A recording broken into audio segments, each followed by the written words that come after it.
जय श्री गणेश। मैं हूं पंडित जगदीप। जेडी न्यूज़ 24 की ओर से आप सभी को सादर नमन।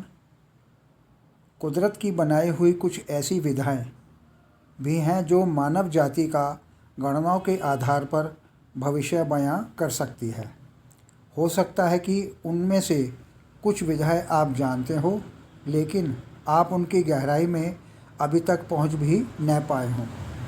प्राचीनतम और सर्वश्रेष्ठ विधाओं में से एक है सम्मोहन विधा। इस विधा को प्राचीन काल में प्राण विधा या त्रिकाल विद्या के नाम से पुकारा जाता रहा है। अंग्रेजी में इसे हिप्नोटिज्म कहते हैं। अब जानकारी लेते हैं अंगों के फड़कने के बारे में।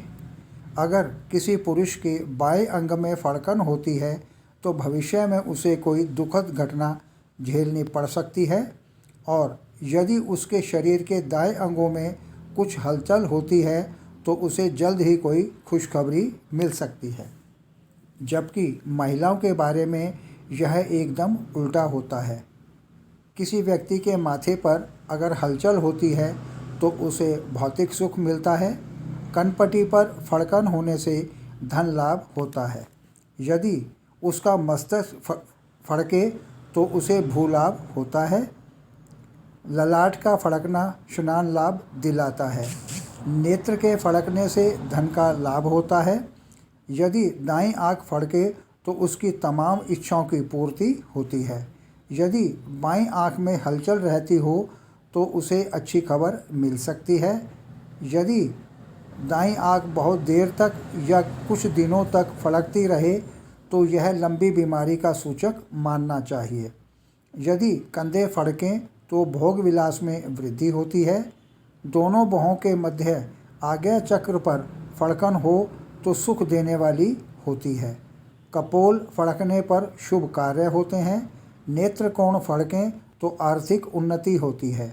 आँखों के पास फड़कन हो तो प्रिय मिलन होता है। होठ फड़कने लगे तो नया दोस्त आने वाला होता है। हाथों का फड़कना उत्तम कार्य से धन मिलने का सूचक है। वक्ष स्थल का फड़कना विजय दिलाने वाला होता है। हृदय की फड़कन इष्ट सिद्धि दिलाती है। नाभि का फड़कना स्त्री को हानि लाभ पहुंचाता है। उदर का फड़कना कोष वृद्धि होती है। गुदा का फड़कना वाहन सुख देता है। कंठ के फड़कने से ऐश्वर्य लाभ होता है। ऐसे ही मुख के फड़कने से मित्र लाभ होता है, और होठों का फड़कना प्रिय वस्तु की प्राप्ति का संकेत होता है। इसके बाद अब चर्चा करते हैं पशु व पक्षियों के व्यवहार के बदलने के बारे में। चींटी जब अपने अंडे ऊंचाई पर ले जाने लगे तो बारिश जरूर आती है।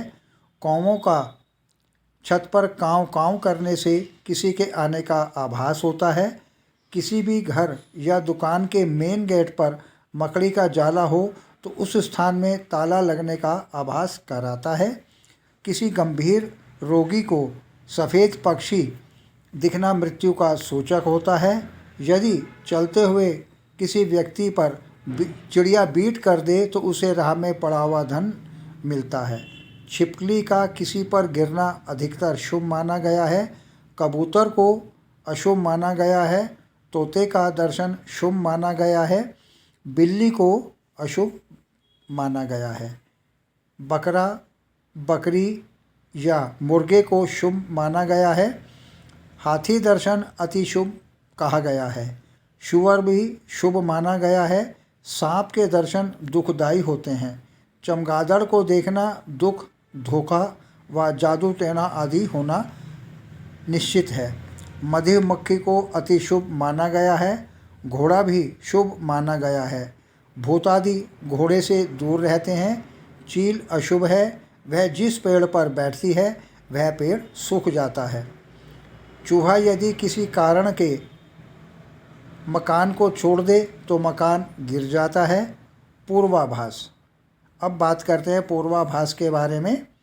भविष्य में होने वाली घटनाओं का पहले से संकेत मिलना ही पूर्वाभास कहलाता है। कुछ लोगों में यह अतीन्द्रिय ज्ञान काफ़ी विकसित होता है और कुछ लोगों में कम। पशुओं और पक्षियों में यह अतीन्द्रिय ज्ञान सामान्य तौर पर पाया जाता है।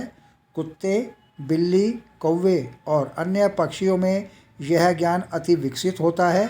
वैज्ञानिक इसे छठी इंद्रिय का ज्ञान मानते हैं। करीब 1/3 लोगों की छठी इंद्रिय काफ़ी सक्रिय रहती है। उन्हें घटनाओं का पूर्वाभास होता है। यदि निरंतर ध्यान दिया जाए तो अपनी भावनाओं, आभासों या संकेतों की ओर ध्यान दिया जाए तो भविष्य में होने वाली घटनाओं को जानकर टाला जा सकता है। अतः खुद के व्यवहार, शरीर और मन के संकेतों को समझे। पूर्वाभास के लिए चित्त का शांत होना अति आवश्यक है। अपनी अंतर आत्मा की आवाज़ सुनना बहुत ज़रूरी है। तो यह था हमारा आज का वीडियो, जिसमें हमने कई विधाओं के साथ साथ एक अन्य विधा के बारे में भी जानकारी ली।